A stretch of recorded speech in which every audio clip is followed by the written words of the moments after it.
శ్రీ విఘ్నేశ్వరాయ నమ. శ్రీ గురుభ్యో నమ. శ్రీ జగదంబాయ నమ. దధానా కరపద్మాభ్యాం అక్షమాలా కమండలో దేవీ ప్రసీదతు మయి బ్రహ్మచారిణ్యనుత్తమా. శ్రీ దేవీ భాగవతం వింటూ ఉన్నాము. ముందు భాగంలో ఉత్తంకోపాఖ్యానము, ఆస్తిక వృత్తాంతము ద్వితీయ స్కందంలో భాగాలుగా విన్నాము. తృతీయ స్కందంలో కొంత మొదలు పెట్టుకున్నాము. జనమేజయుడు ఆస్తిక వృత్తాంతాన్ని అడగటము, ఉత్తంకోడు ద్వారాగా రెచ్చగొట్టిన వాడే సర్పయాగం చేయడము, ఆస్తిక మహర్షి సర్పయాగాన్ని ఆపు చేయగా ఆస్తిక మహర్షి వివరాలు తెలుసుకోవడము, ఆ తరువాత ఆ సభలోనే ఉన్నటువంటి వ్యాసుడిని చూసి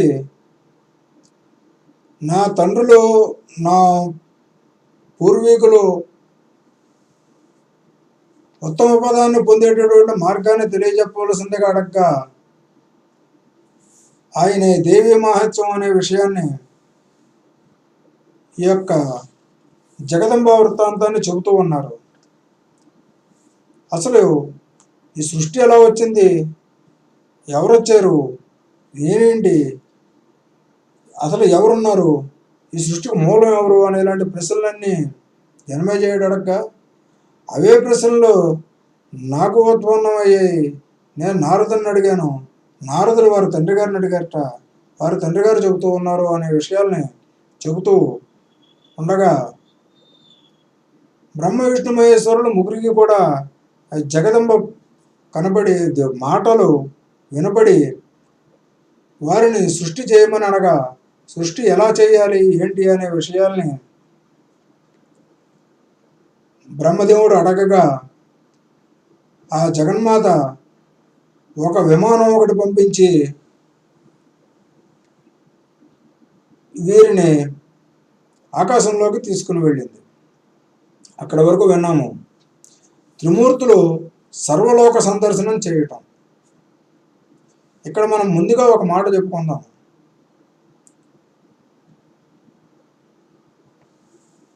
ఇటువంటి బ్రహ్మాండాలు ఎన్నో ఉన్నాయి.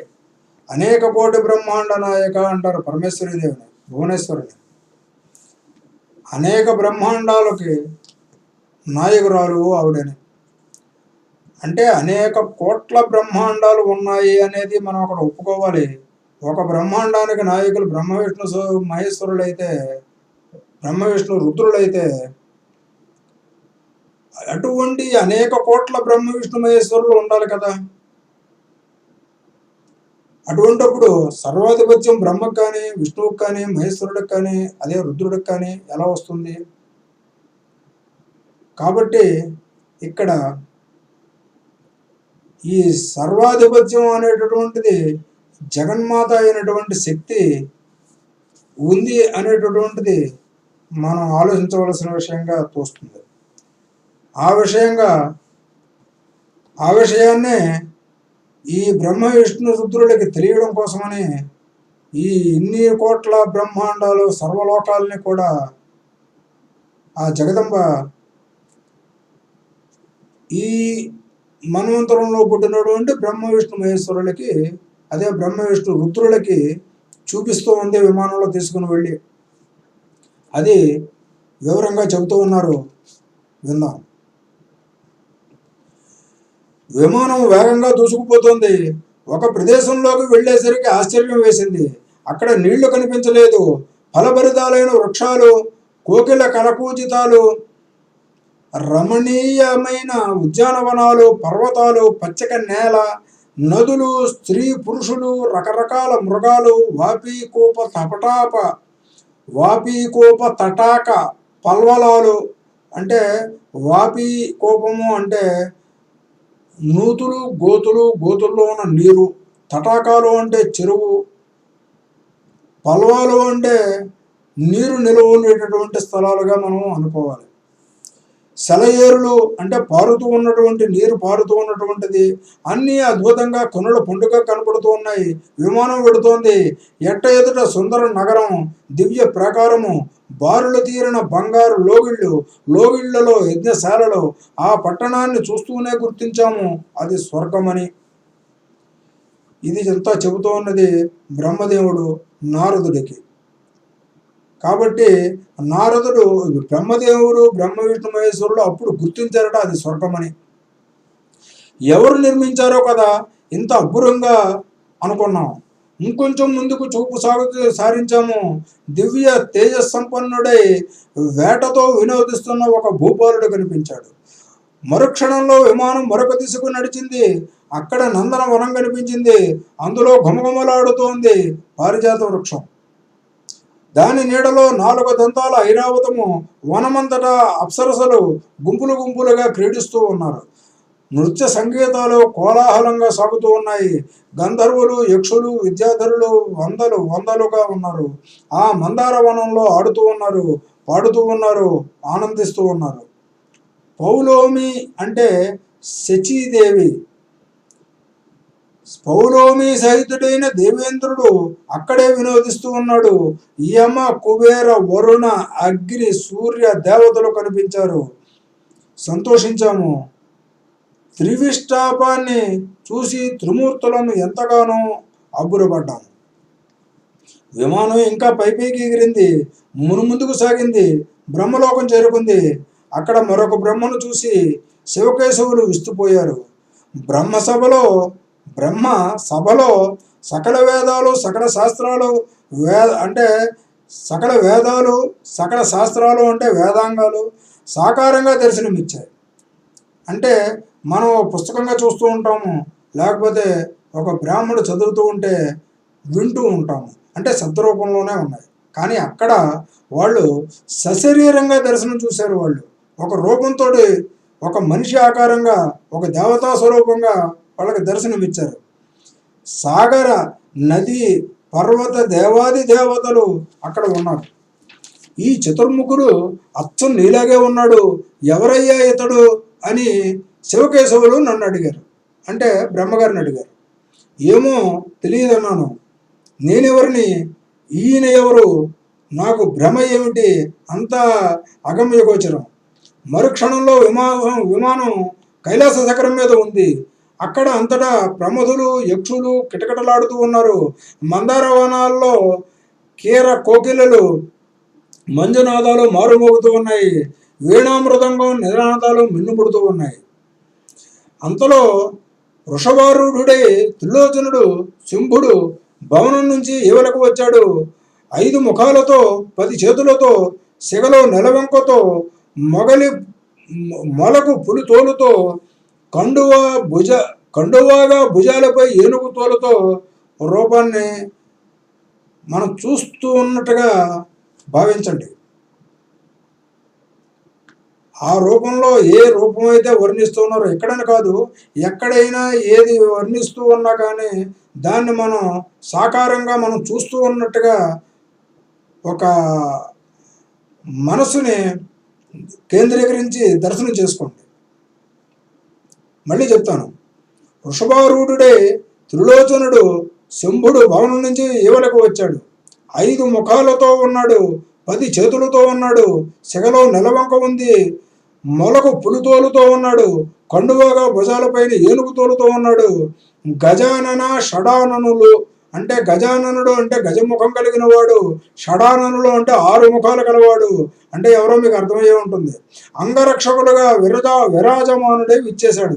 నందీశ్వరుడు మొదలైన ప్రమథులు జయధ్వానాలతో వెంట నడుస్తూ ఉన్నారు. నారద, ఈ మరో శంకరుణ్ణి చూసి నేను నా తండ్రి అయినటువంటి విష్ణుమూర్తి విస్మితులమయ్యాము. మరుక్షణంలో విమానము వాయువేగంతో కదిలింది, వైకుంఠం చేరుకుంది. ఊహకందని ఐశ్వర్యంతో వైకుంఠం వెలిగిపోతుంది. విష్ణుమూర్తి ఈసారి మరీ విస్మయం చెందాడు. ఆ వైకుంఠంలో అసతీ కుసుమ సంకాసుడైన పీతాంబరధరుడై చతుర్భుజుడు గరుత్మంతునిపై కనిపించాడు. లక్ష్మీదేవి వింజామరలు వీస్తోంది. గాలి తరంగాలకు చతుర్భుజుడి ఆభరణాలు మెల్లగా కదులుతూ ఉన్నాయి. అసతీ కుసుమము అంటే అవిసె పువ్వు. అవిసె పువ్వు మాలతోట ఉన్నట్ట. పీతాంబరం అంటే పట్టు బంగారు పట్టు బట్టలు. శివుడు నేను చకితులమయ్యాము. ముగ్గురము ఒకరి ముఖాలు ఒకరు చూసుకుంటూ కూర్చున్నాము. విమానం వెడుతూనే ఉంది. క్షీర సముద్రం వచ్చింది. తెల్లని కెరటాలు నురుగులు కక్కుతూ లేచి పైపడుతున్నాయి. హోరు చెవులకు సోకుతోంది. ఆ సముద్ర మధ్యంలో ఒక ద్వీపం.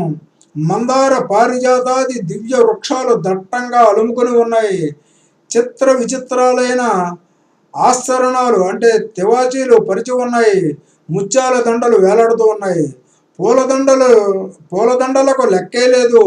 అశోక వకుళ వృక్షాలు, మొగలి పొదలు, సంపెంగ పొదలు పరిమళాలను వెదజల్లుతూ ఉన్నాయి. కోకిలల కోతలు, తుమ్మిదల ఝంకారాలు శృతి పక్వంగా వినిపిస్తూ ఉన్నాయి. ఇక దేవి దర్శనం ఈ భాగంలోనే చేసేసుకుందాం. ఆ ద్వీపంలో ఒక పర్యంకం ఉంది. అది శివాకారంలో ఉంది. అంతటా రత్నాలు పొదిగి ఉన్నాయి. విమానం నుంచి చూస్తూ ఉంటే ఇక ఇంద్ర చాపం అన్నట్లు విరిసినట్లు అనిపించింది. కానీ కాదు. ఆ పర్యంకానికే హరివిల్లు అలంకరింపబడి ఉంది. దాని మీద ఒక వరాంగన కూర్చుని ఉన్నది. ఆ స్త్రీమూర్తి ఎర్రని వస్త్రాలు ధరించింది. అరుణాం కరుణాతరాంగితాక్షేం. ఆ స్త్రీమూర్తి ఎర్రని వస్త్రాలు ధరించింది. ఎర్రని పూలమాలలు వేసుకుంది.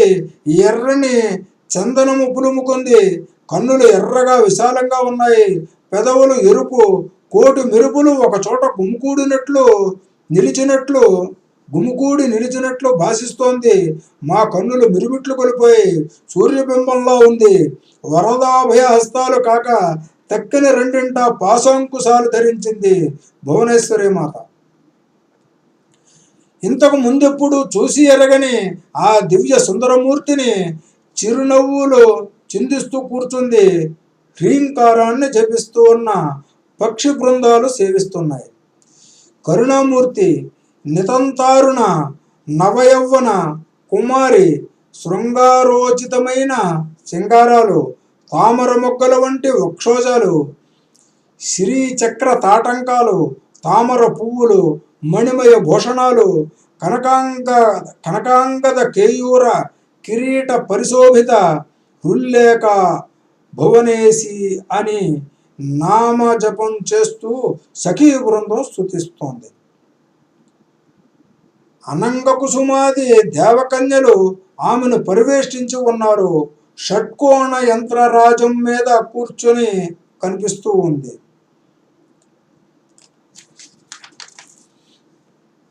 మేము ముగ్గురము నివ్వెరపోయాము. బొమ్మల్లా నిలబడ్డాము.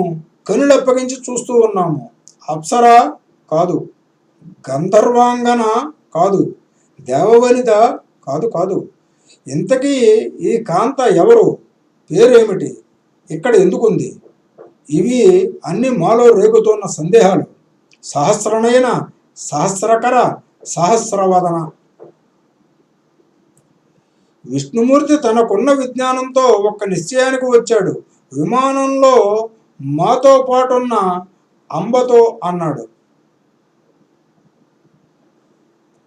ఈవిడ మాకందరికీ కారణభూతురాలైన మహాదేవి, మహావిద్య, మహామాయ, పూర్ణ, ప్రకృతి, అవ్యయం అంటే అవ్యయ, నాశనము లేనిది, తరగనిది, మార్పు లేనిది, యోగగమ్య, అల్పబుద్ధులకు దుర్జేయ, ఇచ్ఛారూపిణి, నిత్యానిత్య స్వరూపిణి, అల్పభాగ్యులకు దురారాధ్య దేవి, విశ్వేశ్వరి, శివ, వేదగర్భ, విశాలాక్షి, ఆదిమహేశ్వరి. ప్రళయకాలంలో సకల విశ్వాన్ని ఉపసంహరించి ఈమె ఒకతే ఒంటరిగా క్రీడిస్తుంది. సర్వ జీవకోటి చిహ్నాలను తన శరీరంలో విలీనం చేసుకుంటుంది. తానే క్రీడిస్తుంది. సర్వ బీజమయ్యి ఇరువైపులా కోటాను కోట్ల విభూతులు విరాజిల్లుతూ ఉన్నాయి. సఖీ బృందంలో పరిచర్యలు చేస్తూ ఉన్నాయి. బ్రహ్మ శంకర దర్శించండి, మనం ధన్యులము, మనం కృతకృత్యులం, సాక్షాత్తు దర్శించగలుగుతున్నాము. వేల సంవత్సరాలుగా మనం చేస్తూ ఉన్న తపస్సులకు ఫలం ఇది. లేకపోతే మనకు ఈ దేవి దివ్య దర్శనము ఎలా సమకూరుతుంది? బ్రహ్మ విష్ణు మహేశ్వరులంతటి వాళ్ళు వేల సంవత్సరాలుగా తపస్సు చేస్తే అమ్మ తనకు తాను దర్శనం రప్పించుకొని చూపించింది. కాబట్టి మామూలు వాళ్ళకి మామూలుగాను అసంభవం, మహాదాతలకు, మహాతపస్సులకు, మహాయోగులకు, మహావిరక్తులకే తప్ప సంసారానురక్తులకు దేవీ దర్శనం లభించదు. ఈవిడ మూల ప్రకృతి. అందుకనే కదా లక్ష్మీదేవి నామాల్లో ప్రకృతం వికృతం విద్య అంటూ మొదలు పెడతాం. ప్రకృతి అమ్మవారి స్వరూపం. సదా పురుష సంగత పరమాత్మకు బ్రహ్మాండం చూపిస్తుంది.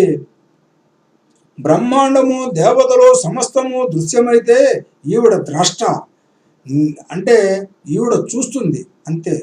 నేను కానీ లక్ష్మి కానీ దేవతలు కానీ దేవతా వనితలు కానీ ఈమెలో లక్షాంశానికి కూడా సరిపోం, అంటే 1,00,000 భాగం, అంటే 1/1,00,000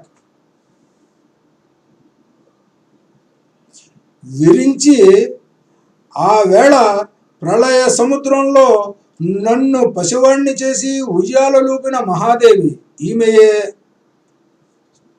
వటపత్రంలో శయనించి కాలి బొటకనవేలిని చీకుతూ బాల్య క్రీడలతో వినోదిస్తున్న నాకు జోలలు పాడి ఉయ్యాలలూపిన ఆదిపరాశక్తి నిశ్చయంగా ఈవిడే.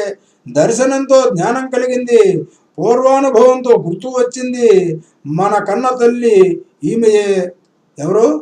మన కన్న తల్లి ఆమె, శ్రీమాత. నారద, మా అందరిలో విష్ణుమూర్తి ముందుగా జగన్మాతను గుర్తుపట్టాడు. నిర్భయంగా సన్నిధికి వెడదాము, సాష్టాంగపడదాము, పదాల చెంత నిలిచి స్తుతిద్దాము.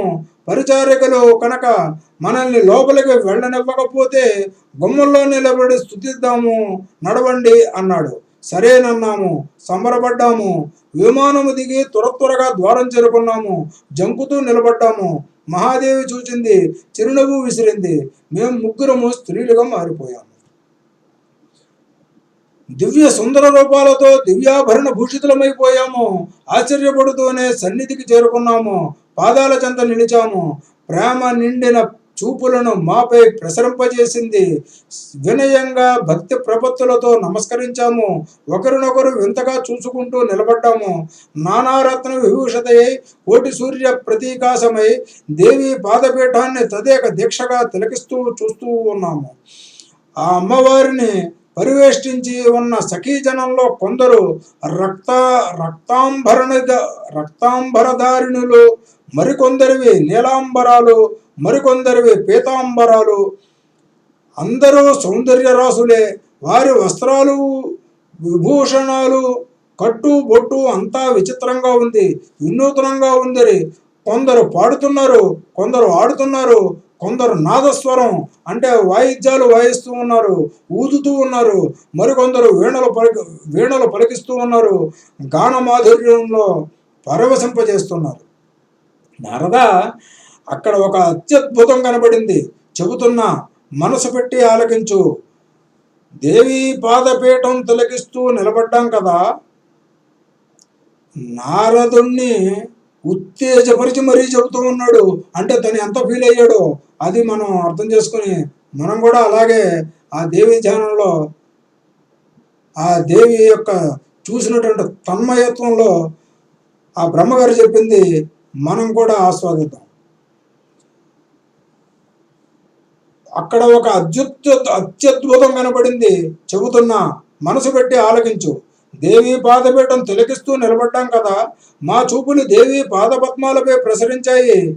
బొటనవేలి గోరు ఒక అద్దంలో తళతళలాడింది. చూద్దాం కదా, స్థావర జంగమాత్మకమైన బ్రహ్మాండం అంతా ఆ నఖ దర్పణంలో కనపడింది. అంటే అమ్మవారి కాలు గోరు ఒక అద్దంలో ఉంటే ఆ అద్దంలో బ్రహ్మాండం అంతా కనపడింది. మేము మేము అంటే బ్రహ్మ విష్ణు మహేశ్వరులు, అష్టదిక్పాలకులు, సూర్య చంద్రులు, నదులు, సముద్రాలు, పర్వతాలు, గంధర్వులు, అప్సరసలు, విశ్వావసు, చిత్రకేతు, శ్వేతకేతు, చిత్రాంగదులు, నారద తుంబురులు, హాహా హూ హూ హూ గంధర్వ గాయకులు, అశ్విని దేవతలు, అష్టవసువులు, సిద్ధులు, సాధ్యులు, పితృదేవతలు, నాగ కిన్నెర కింపురుష యక్ష రాక్షసులు, ఆదిశేషుడు, వైకుంఠ కైలాస బ్రహ్మలోకాలు ఒకటేమిటి సమస్తము ఆ కాలి గోటులో ప్రత్యక్షమయ్యింది. ఇప్పుడు చెప్పిన వాళ్ళందరూ కూడా ప్రాతస్మరణీయులు. వీరితో పాటుగా గురువుని కూడా తలుచుకోవాలి. నా పుట్టిల్లు పద్మము, దానిలో నేను, శేషసాయి, మధుకైటవులు అందరూ కనిపించారు. ముగ్గురం ఆశ్చర్యపోయాం. ఏమిటి వింత అనుకున్నాము. విశ్వమాతగా విశ్వసించాము. అలా చూస్తూ ఉండగానే 100 సంవత్సరాలు గడిచిపోయాయి. బ్రహ్మ, విష్ణువు, రుద్రుడు వాళ్లే విశ్వసించారు. మీరు నేను విశ్వసించకపోతే ఏమవుతుందో ఆలోచించుకోండి. అలా 100 సంవత్సరాలు గడిచిపోయాయి. ఆ సుధామయ ద్వీపంలో దేవతాంగనులందరూ మమ్మల్ని తమ ఇష్ట సఖులుగా పరిగణించారు. మా రూపము, మా సౌందర్యము మాకే విమోకంగా కనిపించింది. సంబరపడ్డాము. అందమైన భావనలు మా మనసులలో చిగురించాయి. యువతి రూపంలో ఉన్న విష్ణుమూర్తి ఒక రోజున అమ్మవారిని అద్భుతంగా స్తుతించాడు. ఆ స్తుతి ఏమిటో వినేద్దాం. త్రిమూర్తీకృత దేవీ స్తుతి. దేవికి నమస్కారం. నమో దేవ్యై ప్రకృత్యై చ విధాత్ర్యై సతతం నమః. కళ్యాణై కామదాయై కళ్యాణ్యై కామదాయై చ వృద్ధ్యై సిద్ధ్యై నమో నమః. దేవికి నమస్కారము, ప్రకృతికి నమస్కారము, విధాత్రికి నమస్కారము, కళ్యాణికి నమస్కారము, కామదకు నమస్కారము, వృద్ధికి నమస్కారము, సిద్ధికి నమస్కారము, సచ్చిదానంద రూపునికి,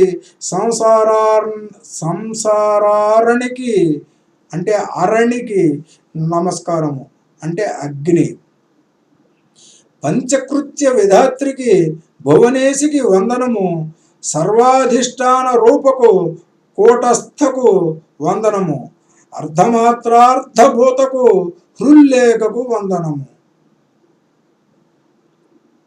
అమ్మా, అఖిలము నీలో సన్నివిష్టమై ఉందని, నీ నుంచే సంభవము లయము జరుగుతున్నాయని తెలుసుకున్నాను. శక్తిమంతురాలవని, నీ ప్రభావం అనంతమని, నువ్వు సకల లోకమయువై అని ఇప్పుడే గ్రహించాను. అఖిలాన్ని విస్తరింపజేసి సదసద్వివేకాన్ని అంటే వికారాన్ని కలిగించి తగిన సమయంలో అవి కళ స్థితిని పురుషుడికి సందర్శింపజేస్తున్నావు. మమ్మల్ని వినోదింపజేయడం కోసము 23 తత్వాలతో ఇంద్రజాలంలా ప్రకాశిస్తున్నావు. నువ్వు లేకపోతే ఏ వస్తువైనా నిర్జీవమే. అన్ని వస్తువులలోనూ వ్యాపించి నువ్వు ఉన్నావు. నీ అంశ అంటే శక్తి లేనివాడు సర్వాత్మన అశక్తుడు.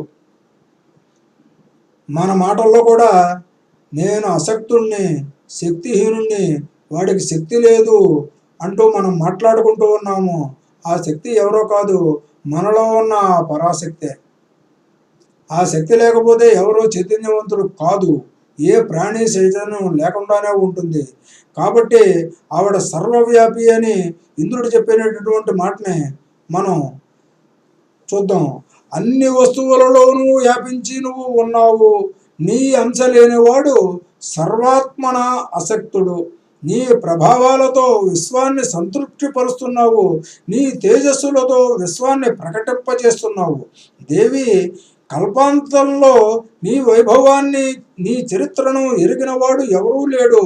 మధుకైటవులను నుంచి మమ్మల్ని కాపాడిన జగన్ని నీ దర్శనం వల్ల ఆనందానుభవంలో పరకోటికి చేరుకున్నాము. నీ ప్రభావం రచించిన అంటే సృష్టించిన భువనాలు ఎన్ని ఉన్నాయో ఎవరికి తెలుసు? నీ చరిత్ర ఊహలకు కూడా అందదు. నేనే కాదు, ఈ చతుర్ముఖుడు, ఈ శంకరుడు కూడా తెలుసుకోలేరు, ఊహించలేరు. ఇంకా ఇతరుల మాట చెప్పాలా? ఏ మహామాయే, ఈ భువనంలో మరో ముగ్గురు త్రిమూర్తులు ఉన్నట్లు ఇప్పుడే చూశాము. తక్కిన భువనాలు ఎన్ని ఉన్నాయో, త్రిమూర్తులు ఎందరు ఉన్నారో ఎవరికి తెలుసు? నీ ప్రభావం అమేయం, అచింత్యము. నీ పాదాలకు సాష్టాంగపడి నమస్కరించి మరీ యాచిస్తున్నాను. నీ దివ్య రూపము నా హృదయంలో, నీ దివ్య నామం నా నాలుకపై నిరంతరము ఉండాలి, శాశ్వతంగా ఉండాలి. నీ పాద పద్మాలను నిత్యం సందర్శించే భాగ్యం అనుగ్రహించు. వీడు నా భృత్యుడు అని నువ్వు నన్ను భావించు. నువ్వు నా అధికారినివి. మన మధ్యనున్నది తల్లి బిడ్డల అనుబంధము. ఇది ఇలాగే కలకాలం సాగేటట్టు చూడు తల్లి. ఈ సృష్టిలో నీకు తెలియనిది లేదు. సర్వజ్ఞతకు నువ్వు చివరి హద్దువి. అలాంటి నీకు పామరుణ్ణి నేనేమి నివేదించుకోగలను? నీ ఇంగితాన్ని బట్టి నాకు ఏది యుక్తమో అది ప్రసాదించు. సృష్టి స్థితి లయకారకులు అని మా ముగ్గురికి లోకంలో ప్రసిద్ధి. కానీ సత్యమేమిటంటే నీ ఇచ్ఛ వల్ల మేము ఆ విధులు నిర్వర్తించగలుగుతున్నాము, అంత మాత్రమే. అందుచేత కనిపించే ఈ జగత్తునంతటిని భూమి మోస్తోంది అనడం అబద్ధము. నిజానికి ఆధారశక్తి నువ్వే. సూర్యుడు వెలిగేది కూడా నీ ప్రభతోనే. నువ్వు విరజవు. నీ ప్రభావంతో జన్మించాం కనుక మేము నిత్యులం కాదు. ఇక దేవేంద్రుల మాట చెప్పాలా? నువ్వు మాత్రమే నిత్యవు, సనాతనవు, పురాణ ప్రకృతివి. ఇంతకాలము నేనే ప్రభువు, అనాది, అనీహ, ఈశ, విశ్వాత్మక అనుకుంటున్నాను. ఇప్పుడు నీ సన్నిధిలో ఈ మహాపురుషుణ్ణి చూశాక కనువిప్పు కలిగింది. తామసిక ప్రవృత్తి వదిలింది. నువ్వు బుద్ధిమంతులకు బుద్ధివి అంటే విద్యవి, శక్తిమంతులకు శక్తివి, కీర్తిమంతులకు కీర్తివి, కాంతిమంతులకు కాంతివి. నువ్వు గాయత్రివి, ప్రథమ వేద కళవు, స్వాహ స్వాధ భగవతి శబ్ద వ్యాచవు, సగుణవు, అర్ధమాత్రవు. ఈ ప్రపంచాన్ని అంతటినీ మోక్షం కోసమే సృష్టించావు. సముద్రానికి తరంగాల్లాగా ఇవన్నీ నీకు అంశాలు. నీలోనే పుడతాయి, నీలోనే భాషిస్తాయి, నీలోనే లీనమవుతాయి.